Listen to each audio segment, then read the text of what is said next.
তা আপনি তো অনুসন্ধানী রিপোর্ট করেন, ইলেকশনের ব্যাপারে আপনার কাছে কি মনে হচ্ছে? এটা একটা চমৎকার প্রশ্ন। এটা নিয়ে আমি কথা বলতে পারবো, কারণ দুইটা কারণ। সেটা হচ্ছে, নির্বাচন না হওয়া পর্যন্ত দেশের মধ্যে অর্থনৈতিক অবস্থার আসলে স্থিরতা আসবে না। এটা সত্য কথা। যত দ্রুত সম্ভব একটা নির্বাচিত সরকার আসার মধ্য দিয়ে সংসদে একটা সংসদীয় সরকার ব্যবস্থা যেহেতু বাংলাদেশ চলে, সেক্ষেত্রে সংসদটা যতদিন না পর্যন্ত চালু হচ্ছে, ততদিন পর্যন্ত দেশের এই 300 আসনের 300 এমপি স্থানীয় সরকার সঠিকভাবে কাজ করতে পারছে না। একটা গ্রামের কৃষক, তার সর্বোচ্চ দৌড় থাকবে চেয়ারম্যান পর্যন্ত, আর একটু বিচক্ষণতা থাকবে উপজেলা চেয়ারম্যান পর্যন্ত। ওই ইউনিয়ন পরিষদের ওই গ্রামের ওই লোকটা চেয়ারম্যানকেই কিন্তু তার প্রধানমন্ত্রী মনে করে সর্বোচ্চ। সে মনে করে তার সকল সমস্যার সমাধান হয়তো এই ইউনিয়ন পরিষদের চেয়ারম্যান করতে পারবে, অথবা উপজেলা চেয়ারম্যান করতে পারবে, অথবা জেলা প্রশাসক করতে পারবে। কিন্তু এই গ্রামের এই কৃষকের পক্ষে কিন্তু আপনার জেলা প্রশাসক পর্যন্ত যাওয়া সম্ভব হয় না। আমরা এখন পর্যন্ত আমরা বাংলাদেশের ইকোনমি যদি দেখি, আমাদের কৃষি নির্ভর অর্থনীতি এখন পর্যন্ত। আমরা গ্রামকে শহরে রূপান্তর করেছি বিদ্যুতায়নের মধ্য দিয়ে, কিন্তু গ্রামের যে পটভূমি, ওইখানে যে ক্লিনিকের ব্যবস্থা, স্বাস্থ্য ব্যবস্থা, চিকিৎসা ব্যবস্থা, শিক্ষা ব্যবস্থা, আমরা কতটা আমূল পরিবর্তন করতে পেরেছি? আমরা পারি নাই। তো সেই অর্থে ওই ওই প্রেক্ষাপটে আসলে এই মুহূর্তে একটা নির্বাচন আয়োজন করার জন্য সরকার বদ্ধপরিকর।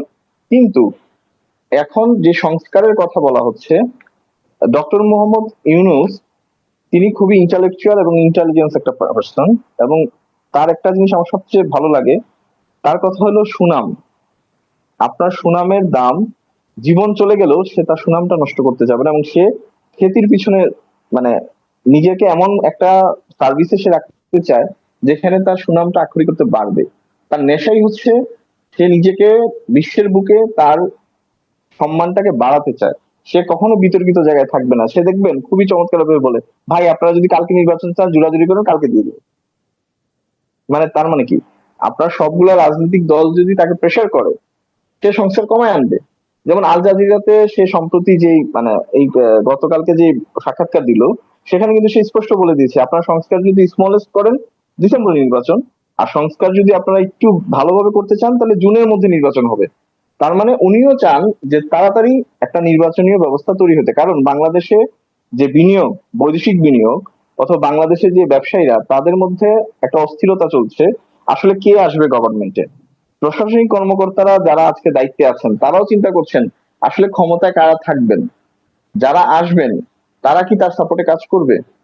যেমন নাহিদ অলরেডি বলেই দিয়েছে যে বাংলাদেশে অনেক পুলিশ প্রশাসনিক কর্মকর্তা নাকি বিএনপির সাথে বিএনপির বিভিন্ন পারপাস সার্ভ করছে, তারা এই একটা নিরপেক্ষ অবস্থান দেখছে না। তার মানে কি, যে প্রশাসনিক অনেক কর্মকর্তা ভাবছে যে নির্বাচনের মধ্যে মাঠে এখন জনপ্রিয় দল হিসেবে বিএনপি আছে, তারা হয়তো ক্ষমতায় আসবে, এবং আসলে আমরা তাদের সাথে আগে থেকে অ্যাড হয়ে যাই, লিয়াজো মেনটেন করে চলবে। এই যে আপনি বললেন না, এই যে সংস্কারের কথাটা বললেন, সংস্কার তো একটা চলমান প্রক্রিয়া। বিগত ফ্যাসিস্ট সরকার তো আমাদের প্রত্যেকটা অর্গানাইজেশন ভেঙে দিয়েছে।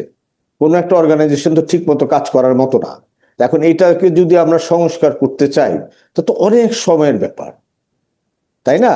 এখন আমার প্রশ্ন হলো যে আমাদের কয়টা কমিশন, মানে কয়টা জায়গা আমাদের সংস্কার করার প্রয়োজন? নাম্বার 1 প্রশাসন, নাম্বার 2 হলো আইন, নাম্বার 3 হলো বিচার ব্যবস্থা, নাম্বার 4 হলো নির্বাচন কমিশন, তারপর হলো আইন বিভাগ, সরি এই যে স্বরাষ্ট্র বিভাগ। তো এই 4-5টা সংস্কার যদি কমপ্লিট করা যায় তাহলে তো ইলেকশনটা দেয়া যায়। তো আমরা কেন এটাকে প্যাকেজ হিসেবে চিন্তা করব? এটা কি কোনো মেডিকেল সার্ভিস যে আপনি কোন প্যাকেজে ট্রিটমেন্ট করবেন? ওই যে অল্প সংস্কার, বেশি সংস্কার তো চলমান, এটা সারা জীবন ধরে চলবে। আপনার কাজ হলো আপনি এই জিনিসটা রিফর্ম করে আপনার একটা ইলেকশন দেন।